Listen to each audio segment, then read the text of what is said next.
Mon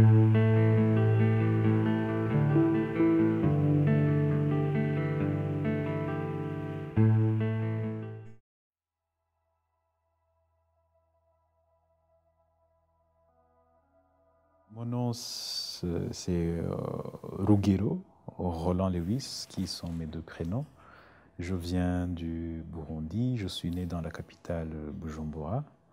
Et présentement, je suis à la fois journaliste, étudiant à l'Université nationale du Rwanda en sociologie, et, je suis aussi auteur de nouvelles et de romans. Et puis, il y a toute une série de petites activités que je mène aussi en tant que citoyen du Burundi.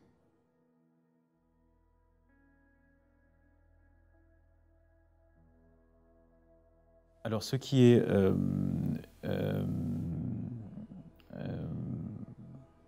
extraordinaire avec cette activité dans mon pays, c'est que écrire est une rencontre avec l'histoire.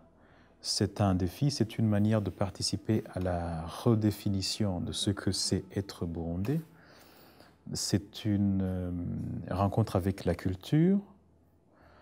Et puis c'est un champ d'expression artistique qui est presque vierge, du moins dans sa forme d'expression contemporaine, dans ses sujets d'intérêt. Et pour ce qui est de ce qui serait moins entraînant dans cette activité-là, je pense que le fait que l'écriture étant liée d'une manière ou d'une autre à la mémoire, il y a des défis qui sont là et il y a des perceptions qui font que on peut tomber dans le piège d'écrire pour une communauté, écrire pour dédouaner, écrire pour expliquer, écrire pour excuser, écrire pour se faire pardonner. Alors là, on n'est plus dans l'écriture, on est dans la communication.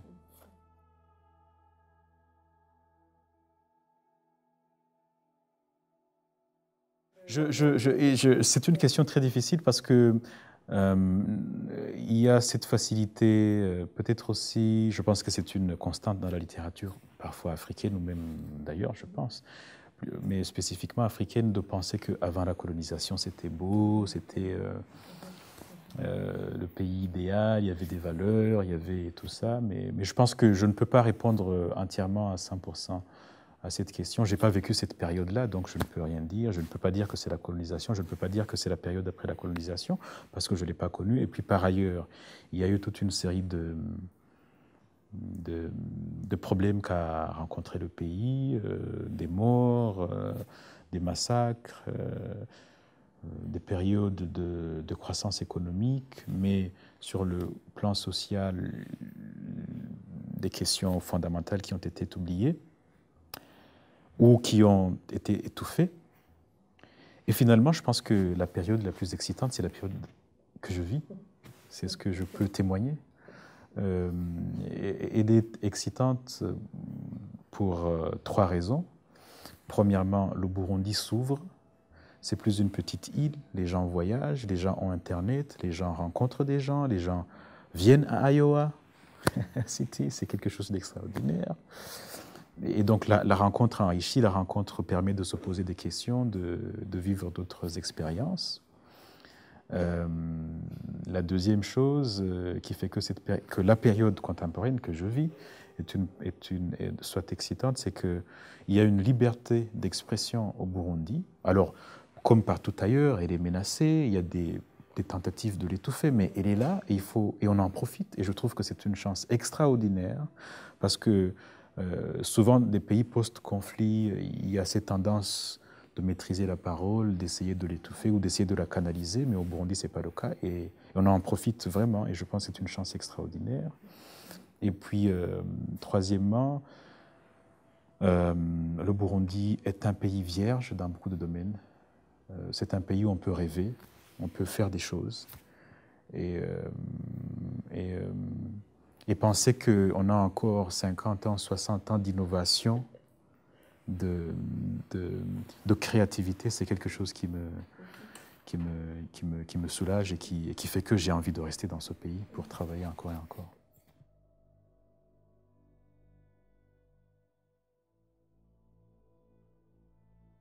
J'avais il y a 3 semaines une discussion avec Jean-Luc Rahimanana, l'écrivain malgache, qui est par ailleurs mon éditeur, que j'ai rencontré en Suisse. Et je lui disais pourquoi est-ce qu'un homme écrit. Il me disait mais il n'y a pas de... L'écrivain ne devrait pas finalement trop se poser cette question-là ou trop se focaliser sur cette question-là. Je ne sais pas si j'ai été trop convaincu, mais en même temps, c'est toujours important de répondre à cette question-là parce qu'elle permet de se situer par rapport à beaucoup de choses. Et je pense que j'écris fondamentalement pour 2 raisons. Premièrement, c'est que j'aime écrire. J'aime écrire, je suis à l'aise, je suis heureux quand j'écris.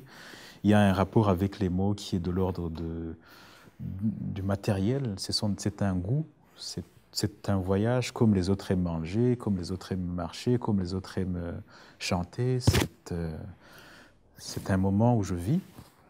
Et puis, deuxièmement, je pense que c'est une expression qui a été beaucoup utilisée pour des littératures, que ce soit en Amérique du Sud ou dans des pays africains. J'écris parce qu'il y a urgence d'écrire. Parce qu'il y a urgence de raconter, de témoigner, parce qu'il y a urgence de peindre la mémoire, et que la mémoire étant liée à des instants, le témoignage étant lié à des moments précis, il est important que nous ayons des témoignages de notre époque, et peut-être aussi des gens qui... Je sais, nos grands-parents qui ont 90 ans, la plupart commencent à partir sur les collines. Les gens qui ont plus de 70 ans se font rares. Et je pense que c'est notre devoir de conserver leurs témoignages, leur histoire, leur regard sur le monde. Et voilà, je pense que ce sont les 2 raisons principales.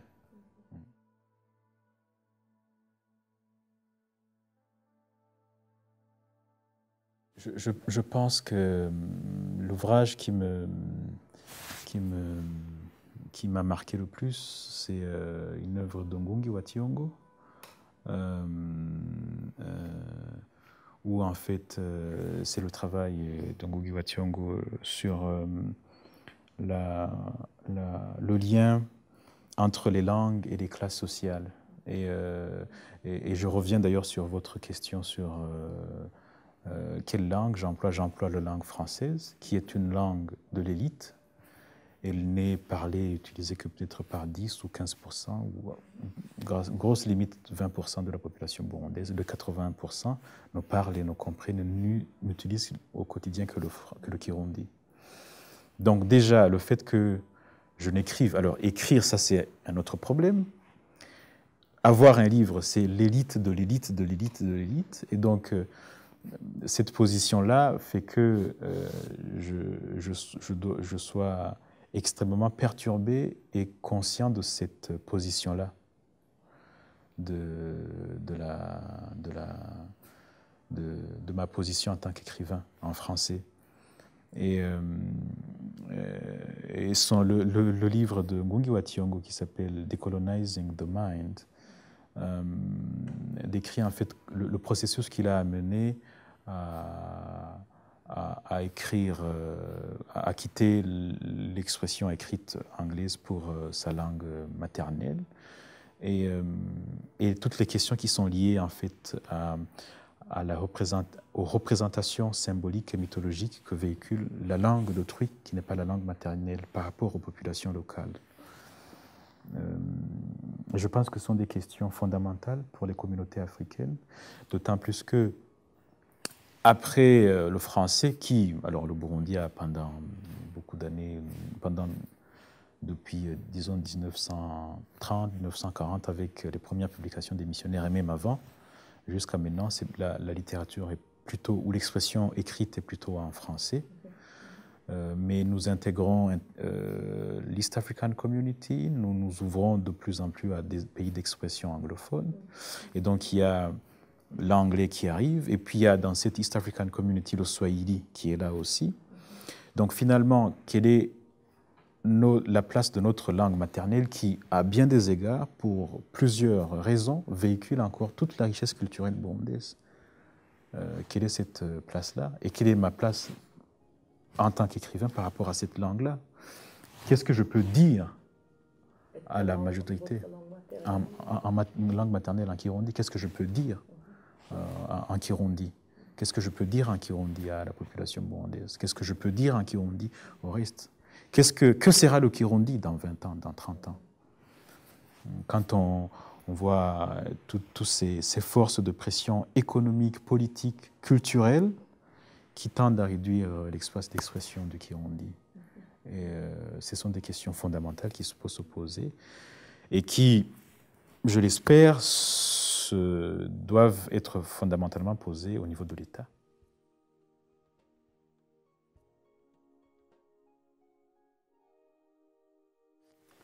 Comme je le disais, oui, fondamentalement, l'État doit soutenir la littérature parce que l'un des défis de l'Afrique, c'est de pouvoir se positionner par rapport à beaucoup de défis culturels, axiologiques parfois, philosophiques, politiques. Et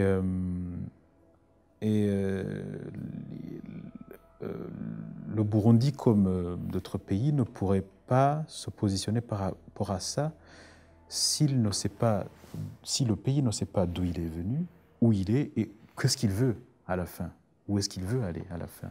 Et ces questions-là sont d'ordre politique, sont d'ordre de vision politique. Et la littérature, en retranscrivant, en fixant cette richesse-là d'où nous venons, en racontant où nous sommes et peut-être en dessinant un idéal pour une nation. Les écrivains comme Dostoïevski ont de manière absolument incroyable peint beaucoup de choses par rapport à leur pays, par rapport à la destinée de leur pays. Je pense que la littérature peut apporter quelque chose au niveau de ce questionnement-là sur l'identité, sur la place d'un pays par rapport à plusieurs cultures, par rapport à la globalisation, à la mondialisation, comme on l'appelle. Et puis, la deuxième raison qui fait que l'État doit soutenir la littérature, c'est quand même la littérature par rapport à d'autres modes d'expression en Afrique. C'est un domaine qui ne rapporte rien. Je veux dire, autant on peut acheter des masques, on peut venir faire écouter de la musique, autant parfois il est difficile de trouver un livre en Afrique, de l'acheter, de l'éditer, de le publier pour les écrivains. Et donc la place de l'État doit être fondamentale. Et puis, troisièmement, la littérature participe à créer une certaine mythologie pour la jeunesse. Et aucun pays ne peut se développer sans une mythologie. C'est impossible.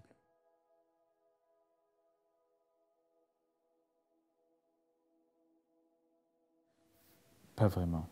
Pas vraiment. Je préfère beaucoup plus la prose. Peut-être pour des raisons très personnelles. Je pense que la poésie me prendrait beaucoup plus de temps. Et malheureusement, souvent j'ai assez peu de temps. Donc je préfère...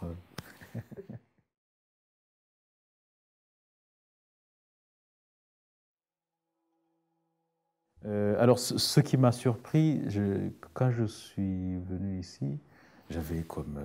je sais pas, on a toujours des préjugés, même si on essaie de les combattre et tout ça, on a toujours des préjugés. Donc j'avais en tête que les Jamaïcains, ils ne pensent qu'à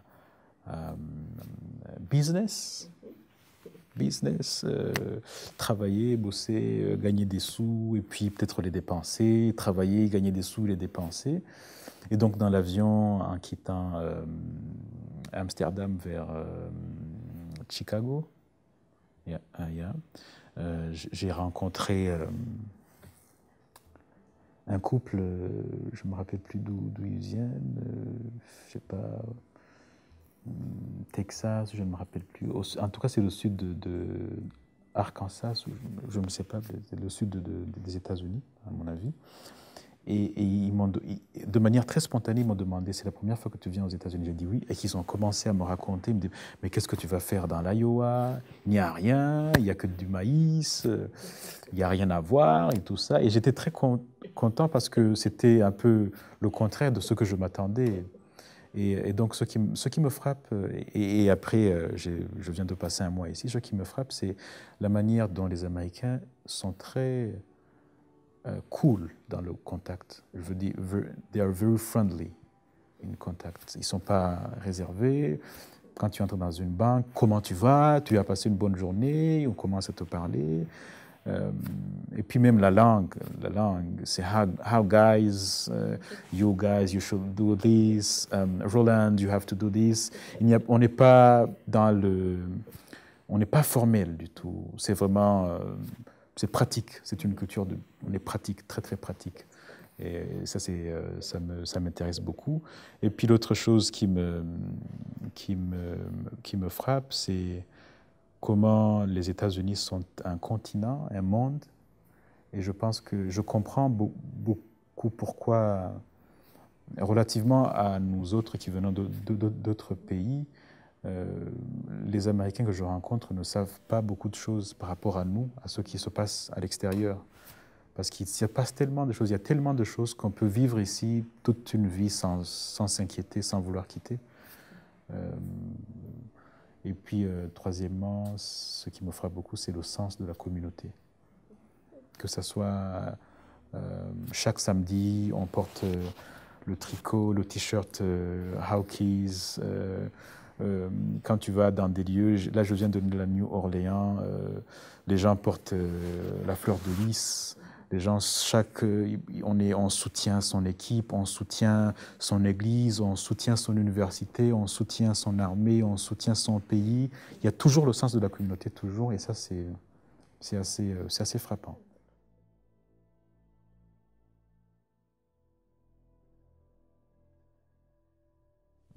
Est-ce que tu te sens seul quand tu écris? Je pense que c'est une question intéressante, des gens que je vais répondre. Non, je pense que fondamentalement, écrire est une activité solitaire. C'est une activité solitaire. Mais dès qu'on a écrit, le texte ne vous appartient pas. Et donc, il est de l'ordre du patrimoine collectif, communautaire. Et donc, je suis très content de sentir que le travail que je fais en tant qu'écrivain n'est pas un travail unique au Burundi. Parce qu'alors, ce serait quelque chose d'assez dangereux. Parce que ça voudrait dire un peu que je suis peut-être le porte-parole ou l'image ou le symbole de quelque chose. Je ne suis le symbole, le porte-parole de rien d'autre que de ma tête, et ma cervelle et mon moi, et mon histoire et mon environnement. Et donc je suis très content qu'il y ait des activités qui participent à faire en sorte que l'écriture ne soit pas rattachée à une seule personne, à un seul individu, à une seule catégorie. Et là, je voudrais citer trois ouvrages, si vous le permettez. Je voudrais donc mentionner premièrement cette anthologie Émergence, renaître ensemble, qui est de l'association Sembora. C'est une association suisse qui participe dans la promotion de la littérature dans la région des Grands Lacs. Et l'anthologie a pour ambition de faire rencontrer des écrivains du Burundi, du Rwanda et de la RDC, trois pays qui ont été marqués par des conflits identitaires très forts et qui d'ailleurs subsistent jusqu'à maintenant sous différentes formes, et donc de faire rencontrer ces écrivains dans une sorte de dialogue communautaire dans cet espace-là.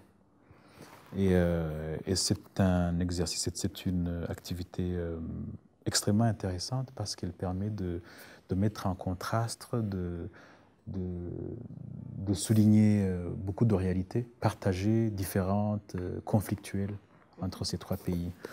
La deuxième chose, je suis extrêmement fier, c'est le café littéraire Samandari.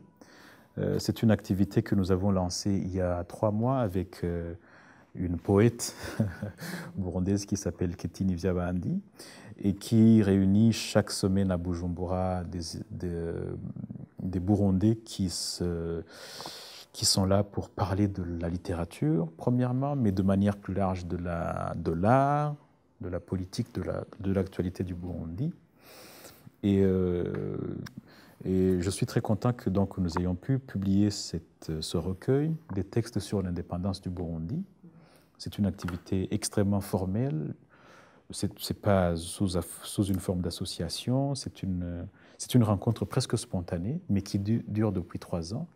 Et je suis très content de ça parce que ça montre que, contrairement à ce qu'on dit en Kirundi, c'est une petite entre parenthèses, le mot lire en Kirundi veut dire, le mot lire, embrasser et boire ont un même mot en Kirundi, c'est gusoma. Donc, disons qu'au Burundi, on aime dire qu'on aime beaucoup plus boire, gusoma, boire, et je suis très content qu'on parvienne à montrer le temps dans une rencontre chaque semaine qu'il y a des Burundais qui préfèrent beaucoup plus lire, gusoma lire que gusoma boire. Alors ne parlons pas de gusoma embrasser. La troisième activité que je voudrais souligner, c'est le prix Michel Kayoya, qui est un prix littéraire francophone qui a été lancé par le journal pour lequel je travaille, le journal Iwachu.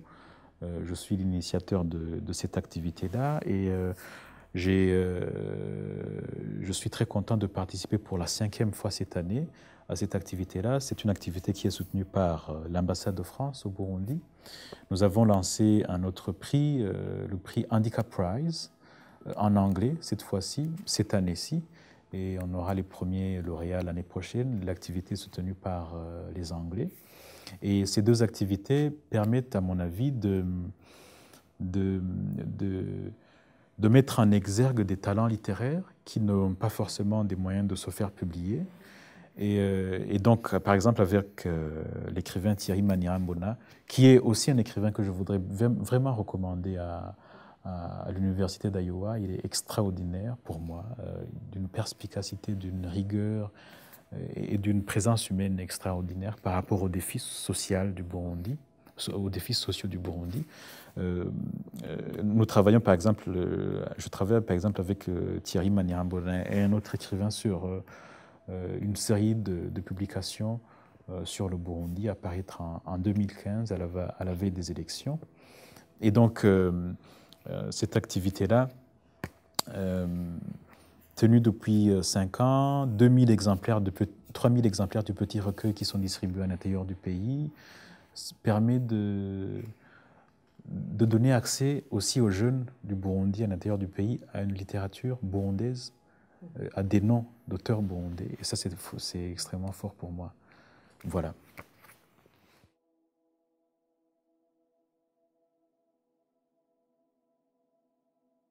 Je voudrais vraiment dire un grand merci à toute personne qui a fait que je sois ici, à cette université. Je pense que j'y ai vécu et je vis un séjour extraordinaire. Je rencontre des gens que je n'aurais autrement jamais rencontrés.